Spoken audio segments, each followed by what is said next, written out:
Hello and welcome to an honest review of Anthem. This review will be as non-biased as I can manage, meaning I'm going to avoid being unrealistically optimistic and or aggressively pessimistic, in order to keep this video as fair and neutral as possible. The goal of this review is not to tell you whether or not you should buy it, more so help you make a decision yourself based on what the game will have to offer. To balance things out, I'll be covering positive and negatives in double sequences, basically going positive, positive, negative, negative, and so on. So with that out of the way, let's get to the point. The game opens with a beautiful cinematic that transitions smoothly into the tutorial section. It doesn't completely hold your hand, but it does a good job at making sure you know what's going on and what does what. Flying does get kind of its own mission towards the beginning, which is smart because you're going to be doing a lot of flying. It'll be very clear to players very soon that this is a looter shooter, and that's going to be either what a lot of people are expecting or be a total turnoff for the entire game. Anthem's open world is breathtaking. I dare say it looks even a little bit better than Red Dead Redemption 2's world.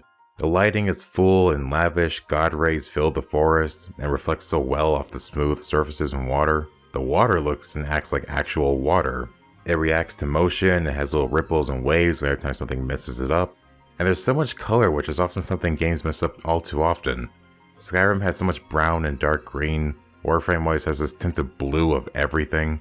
Anthem is always just throwing this theater of color at you, and it just makes it look so nice.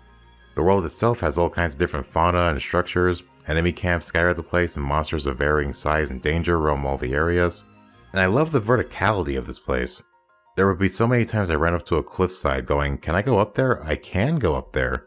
Just because I keep forgetting that you can literally fly up and down the entire open world map.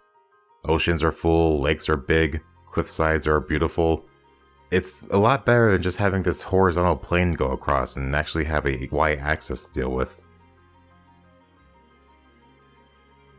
You can really see this as a good or a bad thing. In the time of making this video, the vanity items are completely worthless. The prices are about what you'd see in Warframe, and coin costs are a bit high but not impossible. A lot of people are saying that the coins are impossible to get in the late game. I don't think that's true, considering I keep occasionally finding coins in all kinds of things like chests and random mission rewards during free play, all ranging from 800 to 2000 coins. Vanity items appear to be on a 10-day cycle, which again can be seen as a good or a bad thing. On one hand, you have plenty of time to farm coins to get whatever you want, but on the other hand, you're kind of stuck with this menu of stuff that you may or may not want for 10 days. At the very least, it seems so far that the promise that it would all be cosmetic is staying true. Unless you count an emote of you stepping on gum as a tactical advantage. Anthem's weapons have good variety of purpose and firepower, but unfortunately they all kind of feel and look the same. They all have this kind of boxy square design to them. It kind of reminds me of those guns you see in 80s sci-fi movies. I can't say the weapons feel pretty good, especially if you're using a controller with a vibration function, but it's all the same good. Assault rifles are just slower machine pistols. Marksman rifles are just faster sniper rifles. The only guns that have a sort of unique quirk to them are the Devastator, minigun, and grenade launcher. It's unfortunate because the gameplay is actually really damn good, but the guns seem to have missed the memo. I don't know if they'll add more in the 22nd or sometime later, but at the moment there is a large bundle of texture packs and you have every color of the rainbow and its brightness at your fingertips. So far I've yet to find two players that look alike. Now here's a note that Warframe can really take from this game. Missions yield rewards based on your level and difficulty. Play on easy, you're going to get a bunch of commons with an uncommon mixed in here and there. Play on hard, you're going to get a bunch of rares with maybe an epic thrown in the mix. Anthem makes it pretty clear that if you want the good shit, you're going to have to get out of casual mode and start learning strategies and team synergy. It's great because it rewards time and effort with better gear and personal skill growth in order to face bigger and harder challenges. As unique as the game is, it's still a looter shooter. You're going to be doing a lot of the same mission over and over and over again. There's a good variety of missions with varying context and reasons behind them, but it does often boil down to just get the thing, fight waves of enemies. Stand on a focus point, fight waves of enemies. Collect the thing to put together and put into a thing. It's not as bad as I'm making it sound in practice, but in the end you will feel like you're just doing the same thing over and over again, especially if you don't mix up your gear or playstyle from time to time. I main the Storm, but it's nice to jump on the Ranger or Interceptor now and then just to keep things fresh. Now, I strongly believe the fuss people are making about the loading screens is a bit exaggerated. I'm seeing a lot of people talk about how they have to go through like 7 loading screens per mission, and I'll tell you right now that's a load of horse ass. I will say, however, that a lot of them are way too long. It seems to be mostly problematic with the initial login and free play mode, sometimes being so long that I feel the need to tab out and check Twitter really quick. The majority of loading screens you'll see are loading in and out of the forge and loading into instance missions, and they normally never last more than 3 seconds. I will say that a major problem that the game has at the moment is the loading order of players for various missions. I can't tell you how infuriating it is loading in late to a mission and realizing that you just missed the beginning dialogue to the mission's directive, and the rest of your team is still loading in or already miles ahead of you. Not to mention whoever is ahead will occasionally tether anyone lagging behind to their location. This is stupidly annoying because I could be trying to take my time having fun fighting the mobs, but some knob is 6 clicks ahead and trying to do a speedrun of the damn mission, and all I can do is just brace as I'm dragged to his feet, metaphorically speaking of course. So yeah, any kind of fix for this would be great because playing with randoms instead of solo or an organized party can really easily ruin someone's experience. I'm really glad they fixed the flying and swimming since beta. It's really damn smooth now, it's super reactive, and that's really good to know because there's going to be so much flying and swimming in this game that it had to work. I might be in the majority here, but I actually like the heating mechanic that the flying has. I find it as a necessary evil because it keeps the flying from being too mind-numbing and makes you actually have to scan the area for a cooling source. Also for balancing reasons, because if we could fly infinitely, all people would do is just fly to the stratosphere while only using sniper rifles. Anthem's sound design is surprisingly pretty damn good. Every explosion and ability has a certain thoom to them.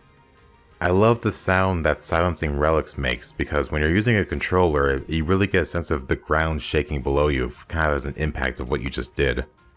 There's always this ambient sound that keeps the world feeling alive and active. At the moment though, Fort Tarsis apparently missed the memo. It's mostly just stock ambient crowd noise and the occasional radio playing in the background. Not necessarily a deal breaker since you'll barely be in there, but it is pretty sad to see that the main hub is pretty much just still a quiet dead zone. There is virtually no way to talk to your team unless you're using in-game voice chat, which basically no one uses. This game is way too big to not have some sort of ping system or a way of in-game chat to help players give advice or give certain directions. I can't tell you how many times a player that must have just started the game but ignored all the directions pick up an echo and just run around with it for several minutes, bringing the whole mission flow to a complete stop. Oftentimes someone will have to turn on the voice chat to tell them to bring it to the objective marker. But that doesn't always work because they either just plain ignore us or have the voice chat muted.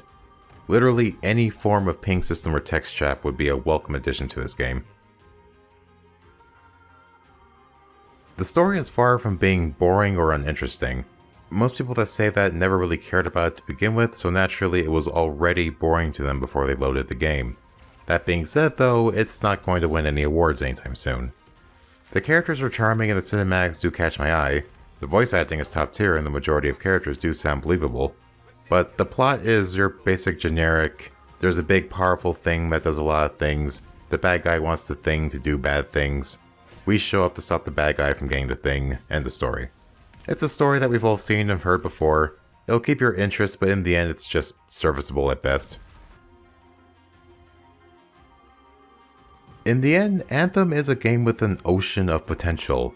It's far from being the worst game ever made, but it's a far cry from being the best game ever made. If you like games like Warframe, Division, Destiny, and Borderlands, it'll scratch that itch that most looter shooters provide. It's fun, addicting to play, and rewards you for accepting challenges, and in the end it gives you something to do. If you're looking for something a bit more competitive or story-driven, though, this game won't really have much to offer. If looter shooters really aren't your thing, then you're really only going to find this game as a chore to play. People were so hell-bent on the state of the microtransactions they kind of forgot to see how the actual game would come out. Well, microtransactions are pretty much irrelevant to the game, and you're more than likely to forget that there's even a vanity store. The grind isn't anything Warframe players haven't seen or done before a dozen times over. Min-maxing is the end goal, and you'll be able to look good doing it. So, in the end, can I recommend Anthem? Sorta. In blunt truth, you're either really going to love this game or hate the fuck out of it. There's not much of a middle ground to be had. You'll find out pretty quick if this is a game you'll enjoy or not. If you really want to at least try the game before putting any commitment to it, I really recommend for PC players to get a month of Origin access. Just be sure to cancel your subscription before you're charged again. For console players, I just say get a hard copy of the game, but make sure to keep the receipt. If you don't like it, just return it and tell the clerk that's acting funny or something. They rarely check if you're telling the truth or not. Personally, I'm gonna keep playing this game. I like it enough to at least reach the end game and follow its development. It's a fun time killer and offers enough challenge for me to make me actually use my brain, so it's a game that meets my personal preferences. But in the end, the final decision of course is up to you. So that does it for this review. I'm making it a point to be more active in my Twitter, so be sure to follow me there. Consider my Patreon. This recent move really kicked my ass this month. I'm the Reaper Hunter. I'll catch you all later.